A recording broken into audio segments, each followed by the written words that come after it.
நம்ம வந்து பேரண்ட்ஸ் இப்போ நீங்கள் எவ்வளோ பேர் வந்து ஃபர்ஸ்ட் ஜென்ரேஷன் படிக்கிறவங்க இல்லை செகண்ட் ஜென்ரேஷன் படிக்கிறீங்கன்னு தெரியாது. இப்போ நான்லாம் ஃபர்ஸ்ட் ஜென்ரேஷன் படித்தாரு. எங்கள் அப்பா அம்மாலாம் வந்து பெருசாக படிக்காதவங்க, ஸ்கூல்லாம் போயிருப்பாங்க, ஒன்றும் பெரிய படிப்பு இல்லைன்னு வச்சிங்களேன், ஒரு 10ஆவதுக்குள்ளே தான் படிச்சிருக்காங்க. அப்போ ஃபர்ஸ்ட் ஜென்ரேஷனில் வந்து நான் படிக்கும்பொழுது அதில் இருந்த சேலஞ்சஸ்லாம் இருந்தது.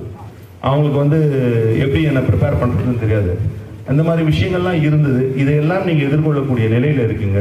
நன்றாக படியுங்கள். படிக்கின்ற நேரத்தில் ஸ்கூல் எஜுகேஷனை கடந்து சோஷியலாகவும் கொஞ்சம் உங்களுக்கான விஷயங்களை வந்து கற்றுக்கொள்ளுங்கள். அது எப்படின்னா 2 விதமாக கற்றுக்கொள்ளலாம். நீங்களே வந்து தானாக போய் கற்றுக்கொள்ளலாம். இன்னொன்று இந்த மாதிரியான ஆக்டிவிட்டீஸ், பர்டிகுலராக இந்த மாதிரி எக்ஸிபிஷன்ஸு, காம்படிஷன்ஸு, இதில் வந்து நீங்கள் பார்ட்டிசிபேட் பண்ணுறது வந்து ரொம்ப உறுதிப்படுத்துங்க.